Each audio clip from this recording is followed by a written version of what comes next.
Palabra de vida.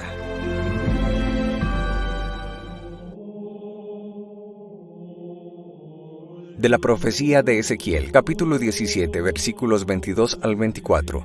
Esto dice el Señor Dios: arrancaré una rama de alto cedro y la plantaré.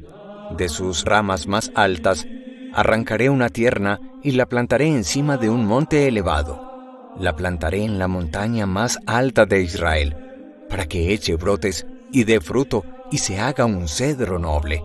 Anidarán en él aves de toda pluma, anidarán al abrigo de sus ramas, y todos los árboles silvestres sabrán que yo soy el Señor, que humilla los árboles altos y ensalza los árboles humildes, que seca los árboles lozanos y hace florecer los árboles secos. Yo, el Señor, lo he dicho y lo haré. Palabra de Dios. Te alabamos, Señor. Salmo 92. Es bueno dar gracias al Señor.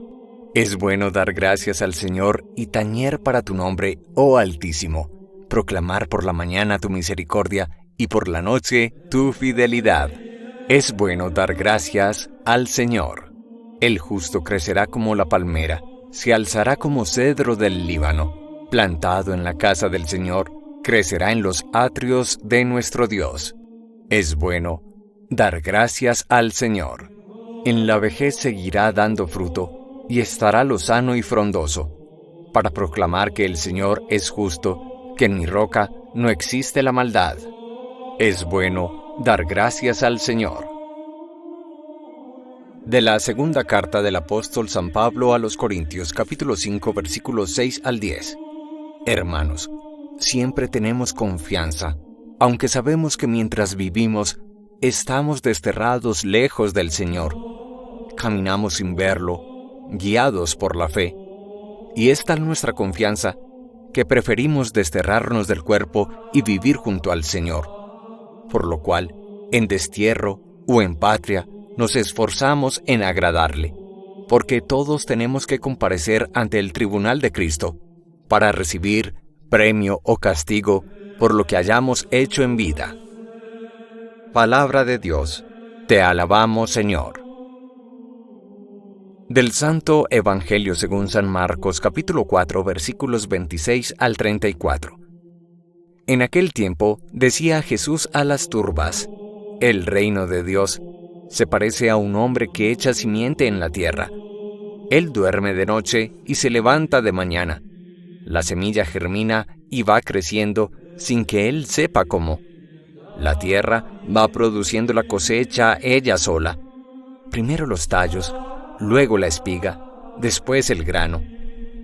Cuando el grano está a punto, se mete la hoz porque ha llegado la siega. Dijo también: ¿con qué podemos comparar el reino de Dios? ¿Qué parábola usaremos? Con un grano de mostaza. Al sembrarlo en la tierra, es la semilla más pequeña, pero después brota, se hace más alta que las demás hortalizas y echa ramas tan grandes que los pájaros pueden cobijarse y anidar en ellas. Con muchas parábolas parecidas les exponía la palabra, acomodándose a su entender. Todo se lo exponía con parábolas, pero a sus discípulos se lo explicaba todo en privado. Palabra del Señor. Gloria a ti, Señor Jesús. El Evangelio de hoy nos presenta dos parábolas sobre la forma en que se desenvuelve o se desarrolla el reinar de Dios, el obrar de Dios, el actuar de Dios. Nos coloca una primera parábola donde asimila el actuar de Dios con la semilla que es capaz de crecer imperceptiblemente en la noche cuando estamos dormidos, en el día cuando estamos trabajando, una semilla que no se queda estática, sino que es dinámica, una semilla que está llamada a crecer, una semilla que está llamada de alguna manera a madurar, a perpetuarse.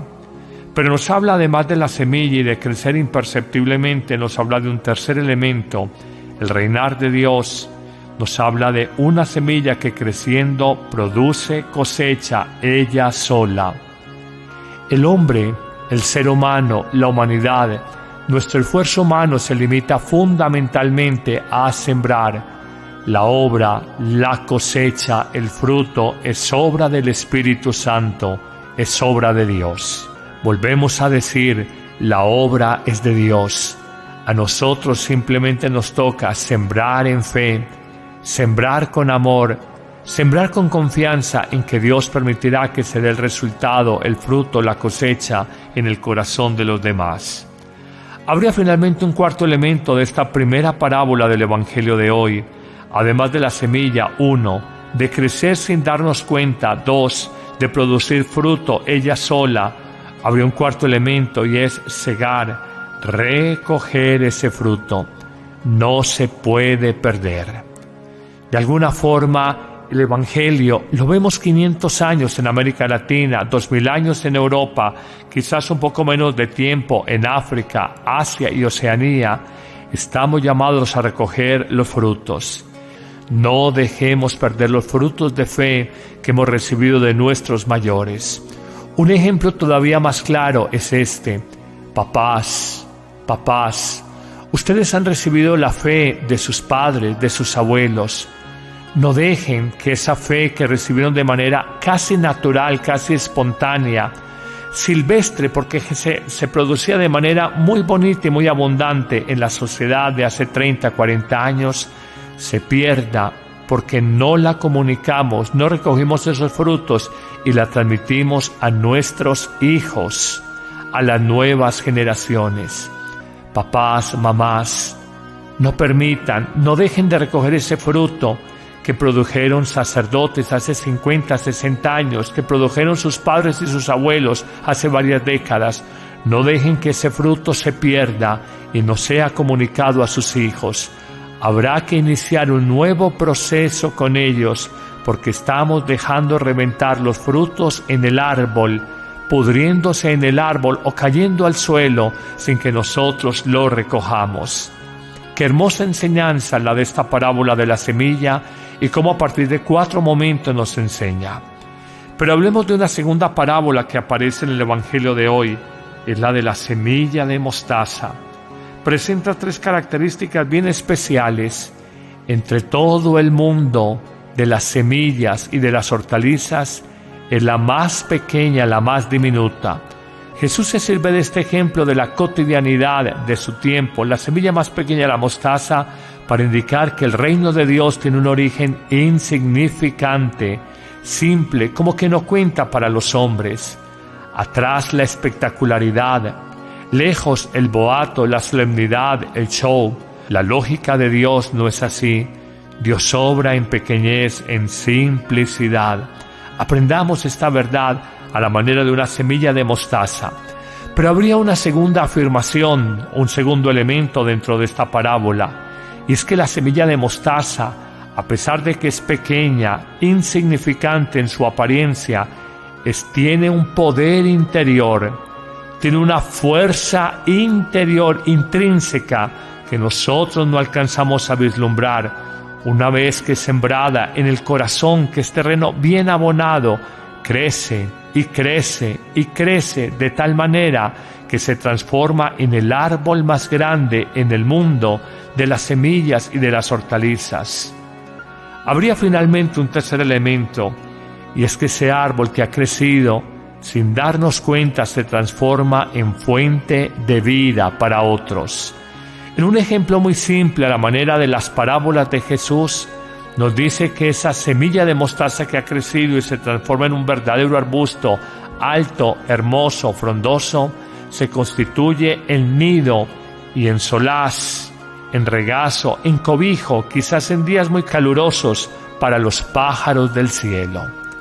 Qué hermosa reflexión, cómo la semilla insignificante empezó, cómo va creciendo y adquiere estatura espiritual, fortaleza, solidez en Dios, y cómo se constituye en fuente de vida para los demás. Pensemos en cualquiera de nosotros. Pensemos en esas primeras clases de catecismo para la primera comunión. Pensemos cómo éramos tabula rasa, una semilla sencillita, pequeña, que empezamos a recibir los primeros mensajes de Dios. Pensemos luego cómo fuimos madurando en la fe, porque recibimos en catequesis de confirmación, en las predicaciones de las Eucaristías de los sacerdotes, en un grupo de oración, en la oración personal, en la lectura meditada de la palabra de Dios, cómo nos fuimos robusteciendo y creciendo a la manera de un verdadero y sólido arbusto de mostaza, y finalmente, cómo en la madurez de nuestra vida somos fuente de vida para otros, que damos nido, cobijo a otros seres humanos. Qué hermoso que tú, amigo, amiga, que me escuchas, fueras también un arbusto frondoso, una semilla de mostaza llamada a crecer, que se ha transformado en árbol de vida para tu familia, para tus amigos, y a otros les das cobijo, a otros les permites anidar, a otros les das alimento desde el árbol de vida que eres tú. Señor, gracias por estas dos parábolas. Enséñanos a entender la lógica de Dios y sobre todo, enséñanos a descubrir que en nuestro corazón es terreno abonado para que la semilla de mostaza o una semilla cualquiera crezca y dé frutos de vida eterna. Que el Señor te bendiga abundantemente en este día, en el nombre del Padre, y del Hijo, y del Espíritu Santo. Amén.